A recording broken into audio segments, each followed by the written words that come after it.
Trump directs his economic team to develop reciprocal tariffs against countries that impose higher duties on US imports. The Eurozone economy grows 0.1% in the fourth quarter of 2024. China's new bank loans jumped to a record 5.13 trillion yuan in January.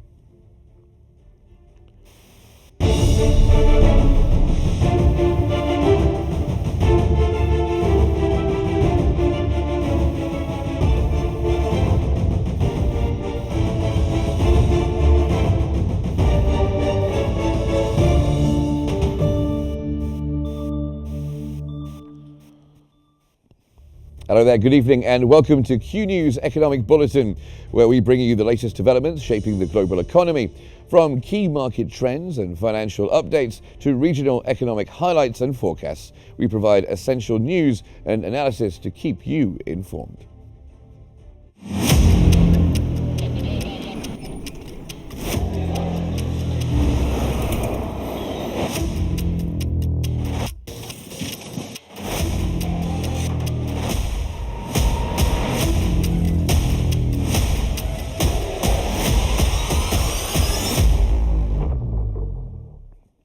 The Commerce Department has reported that US retail sales fell 0.9% in January, marking the sharpest decline since March 2023.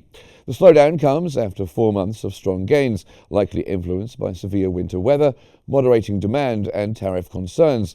Consumer spending weakened across multiple sectors, with auto sales declining by 2.8%, furniture sales dropping 1.7%, and online sales falling 1.9%. However, restaurant and gas station sales rose 0.9%, highlighting pockets of resilience in consumer demand.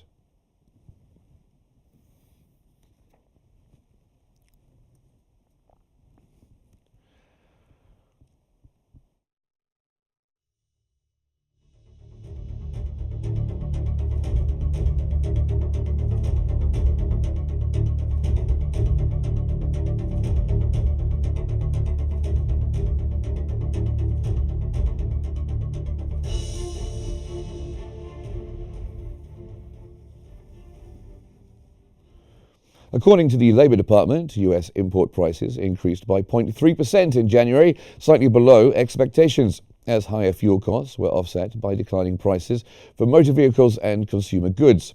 On a year-on-year basis, import prices rose 1.9%, down from 2.3% in December.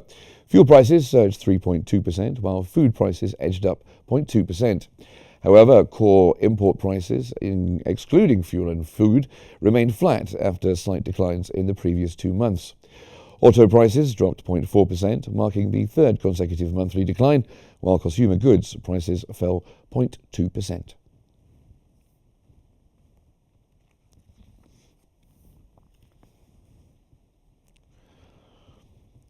Prime Minister Narendra Modi has announced, after talks with President Donald Trump at the White House, that both countries have set a goal to double bilateral trade to $500 billion by 2030.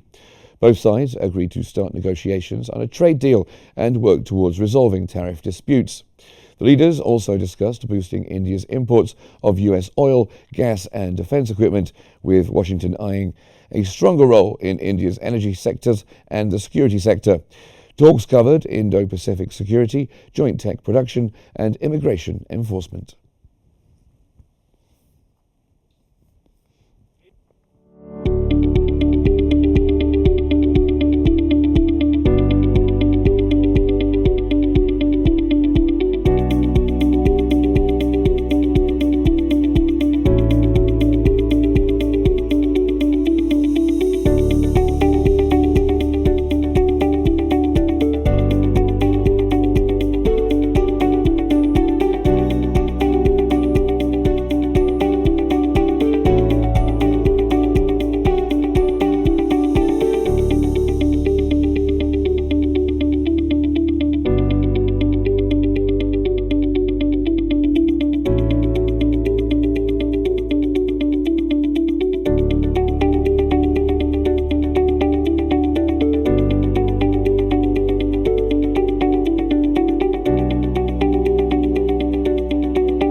India has pledged to buy more US oil, gas, and defense equipment, with energy imports potentially reaching $25 billion. The commitment emerged after talks between President Trump and Indian Prime Minister Narendra Modi at the White House, as both nations seek to resolve tariff disputes and expand economic ties. Trump reaffirmed plans for reciprocal tariffs, while both leaders agreed to deepen security cooperation in the Indo-Pacific and combat illegal immigration. A deal could be reached within 7 months, with initial trade agreements expected by the fall of 2025.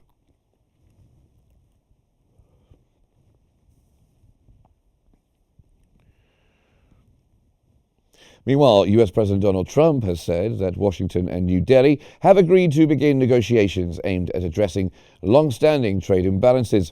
Trump highlighted a nearly $100 billion US trade deficit with India, stressing the need for a level playing field in economic relations. Today, the U.S.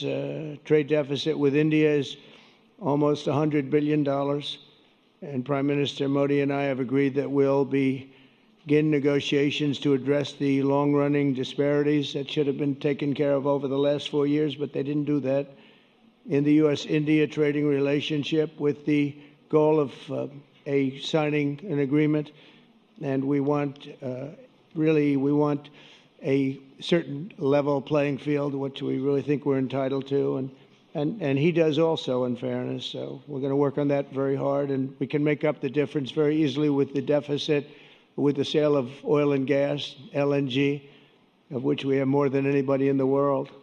The Prime Minister and I also reached an important agreement on energy that will restore the United States as a leading supplier of oil and gas to India. It will be hopefully their number one supplier, in the groundbreaking development for U.S. nuclear industry. India is also reforming its laws to welcome U.S. nuclear technology, which is at the highest level, into the Indian market. Turning to the rest of the world, US President Donald Trump has directed his economic team to develop reciprocal tariffs against countries that impose higher duties on US imports. Speaking at the White House, Trump said the new policy would match tariffs and counteract non-tariff barriers, aiming to reduce trade imbalances. The plan, which could take weeks or months to finalize, raises concerns of a global trade war. Trump's administration will initially target nations with the highest trade surpluses and tariffs, including China, Japan, South Korea, and the EU.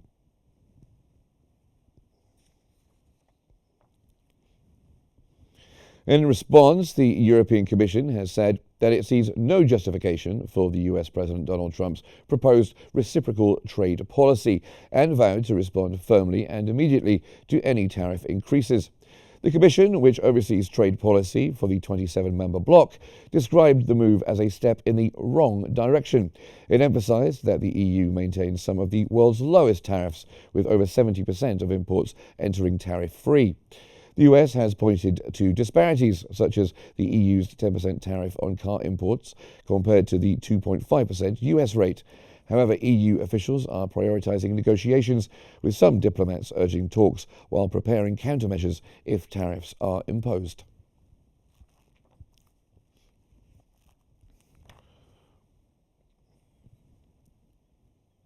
Staying with the US, and TikTok is back on US app stores after President Trump delayed a ban on the Chinese-owned platform, allowing Apple and Google to resume its distribution without penalties. The app was briefly removed last month following a law requiring its Chinese parent, ByteDance, to sell its US operations or face a ban. Trump later signed an order postponing enforcement by 75 days, keeping TikTok operational for now.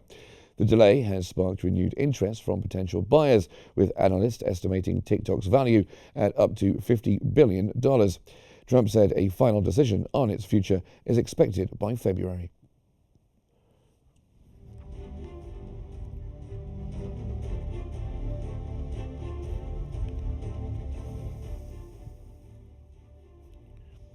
Now, joining us to talk some more about this is the managing editor of Al Ahram newspaper, Mr. Ashraf Al-Ashri.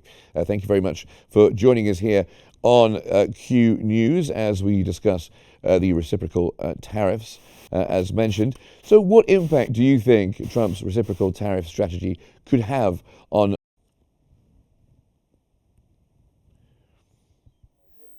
Of course, these decisions on the last 3 weeks imposing tariffs on China, Canada, European Union, and all US partners. Uh, these have negative implications on the political relations between the US and its partners in the international community, especially the neighboring countries Canada, Mexico, and even China, and as well as the European Union, as we have witnessed in the summit in Brussels. They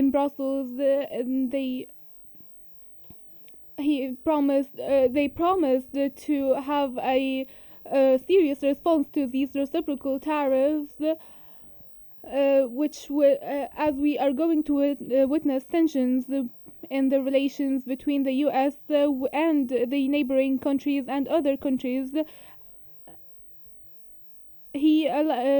Trump announced that he will postpone these tariffs for a month, and we still see concerns regarding the implications of such tariffs between the US and the entire world.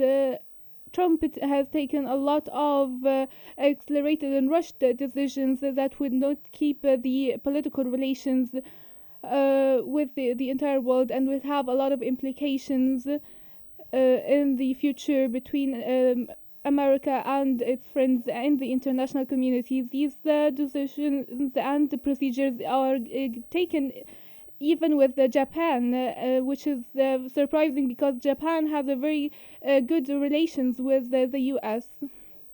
Yes, and one of the things, obviously, we've just been talking about, of course, is this press conference with Narendra Modi from India. And although it was a friendly press conference, Trump, of course, mentioned the $100 billion trade deficit. Could this be pretty bad for India?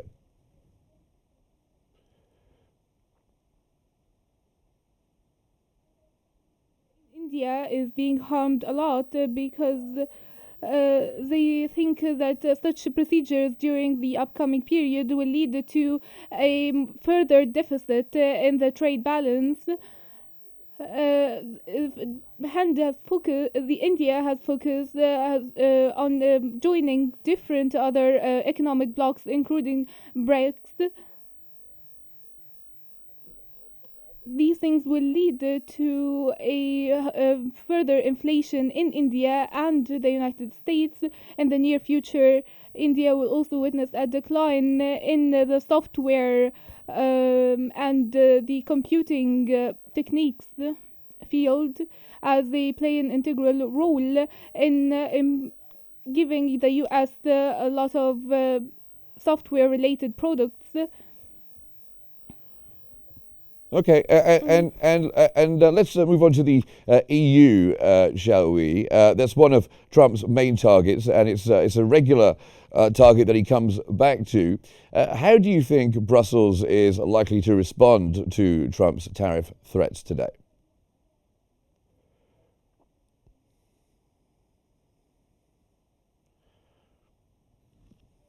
We're starting to see tensions between the US and the European Union, not only regarding the custom tariffs to be imposed on the European products, but also he wants to warns the NATO states to increase the military spending, which was met by a complete rejection. Even the Minister of Defense of the US said that they want to keep the partnership. The Trump proposition was met with a lot of anger and rejection from the European Union, and we're going to witness a lot of decline in the US-European relations during the upcoming period. Even President Macron is advocating now for a European unified force to face the US tariffs. So we're gonna see a lot of new procedures taken between the two sides. And of course, one of the things that was mentioned in the press conference with the Indian leader Modi was this doubling of US-India trade to $500 billion by the year 2030. How realistic do you think that is? And what sectors might be likely to drive the growth, if it's possible?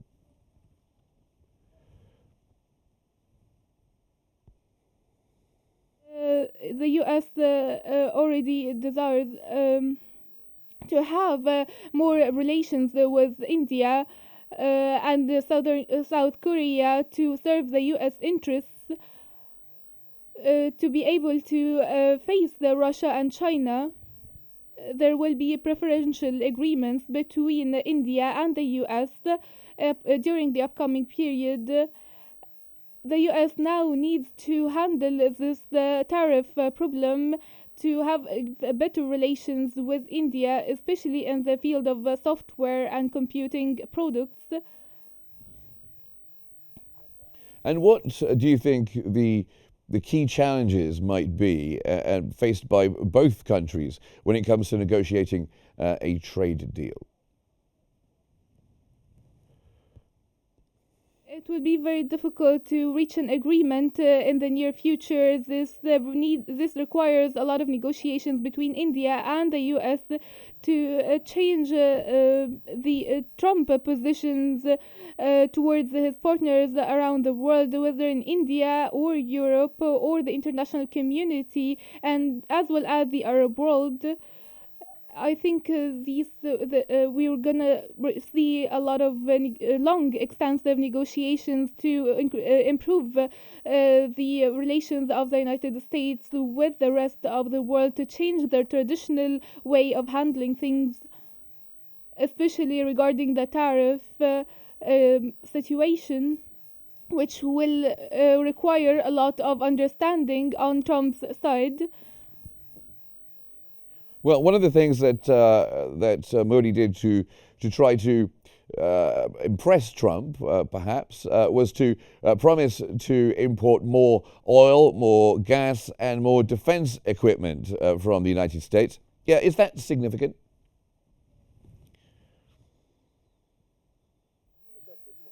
Of course, this was very important because there is a high degree of the US taking control of the Indian relations to fight Russia and China, and trying to tempt India into getting into establishing new projects in cooperation with the United States, which will require a lot of agreements between the two countries. Okay, well, thank you very much indeed for joining us here on Q News. Ashraf Al-Ashri, who is the managing editor of Al Ahram newspaper. Thank you very much for being here with us. Now let's move on to the developments in the economic world around the rest of the world.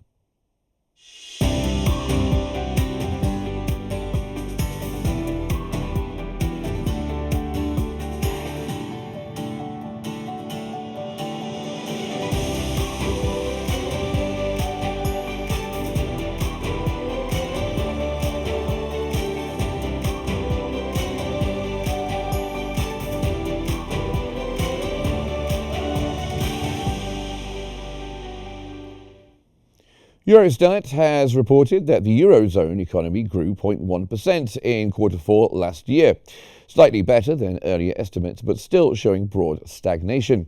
On a yearly basis, GDP expanded 0.9%, the same as in the previous quarter. Employment rose just 0.1%, continuing a slowdown that started in early 2022. Economists warn that weak consumption, a softening labour market, and an industrial recession will likely keep growth sluggish. Higher energy costs and concerns over US tariffs are also weighing on investment. Growth is expected to stay just above 1% in 2025, but risks remain.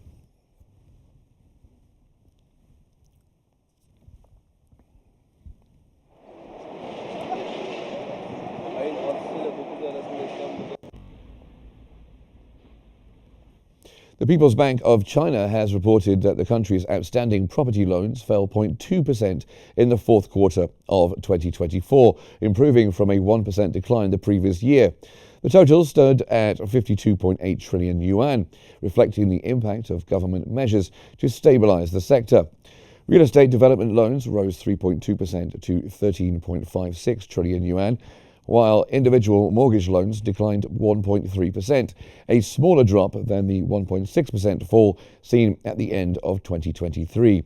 Beijing has introduced mortgage rate cuts and relending facilities for local governments to buy unsold homes, with more support pledged this year.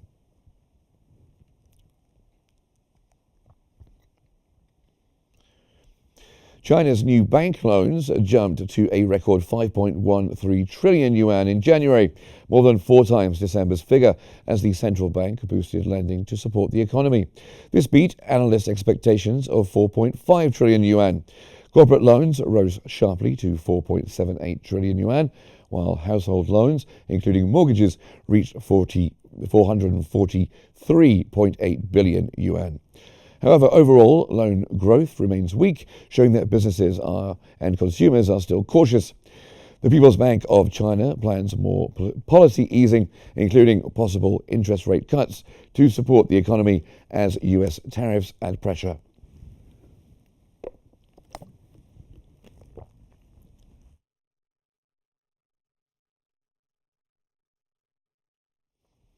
The Central Bank of Sri Lanka has stated that the country's headline inflation is expected to rise around 2% points above the central bank's target in the second quarter of 2026. The bank attributed the projected increase to an unfavorable base effect, rising global food prices and demand pressures. However, it expects the deviation to be short-lived, with inflation stabilizing afterwards. Sri Lanka's inflation stood at -4% in January, down from a peak of 70% in September 2022, largely due to lower power tariffs. The report also forecasts 5% economic growth in 2024, driven by strong industry activity after a 2.3% contraction in 2023.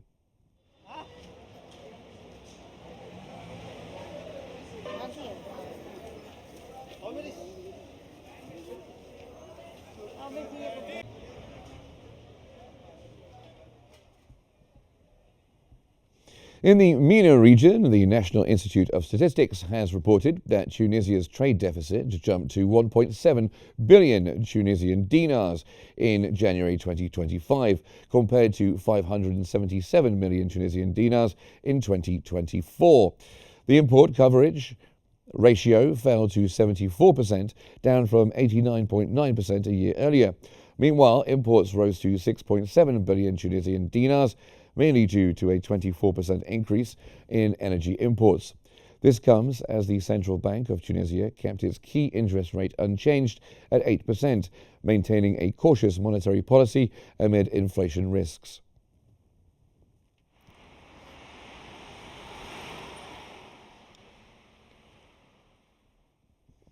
Camco Invest has expected Qatar to have the lowest inflation in the Gulf and Arab world this year, with consumer prices rising 1.4% compared to 1.9% in the GCC and 8.5% in the wider region.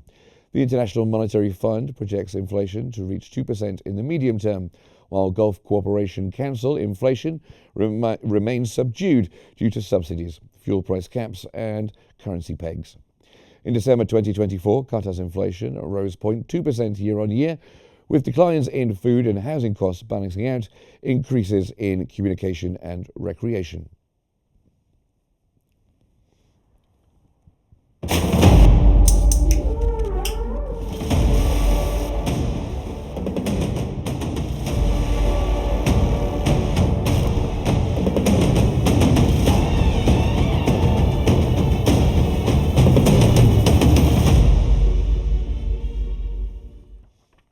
Oil prices rose on Friday and were poised to end 3 weeks of decline, buoyed by rising fuel demand and expectations that U.S. plans for global reciprocal tariffs would not come into effect before April, providing more time to avoid a trade war. Brent futures were up 0.49% at $75.39 a barrel. U.S. West Texas Intermediate crude gained 0.34% at $71.53. Both contracts were on track for weekly gains of around 1%.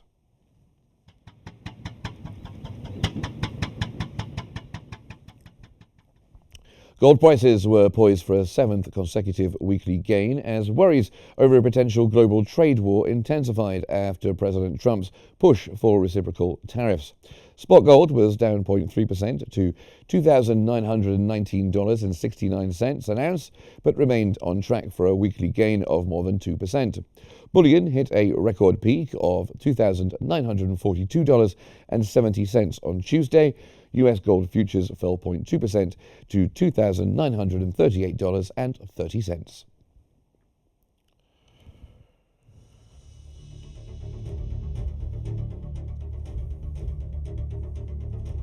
Well, that's almost all we have time for, but first, let's recap the main economic headlines.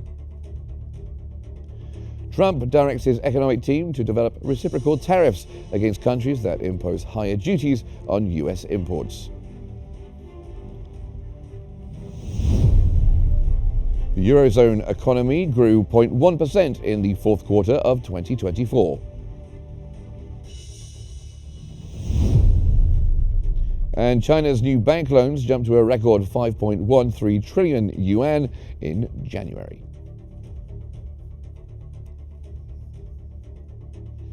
And that concludes our economic bulletin for today. Don't forget to follow Qnews on YouTube, Facebook, X, Instagram, and TikTok at Qnews EGY. Thanks for watching, and stay tuned for more updates here on Qnews.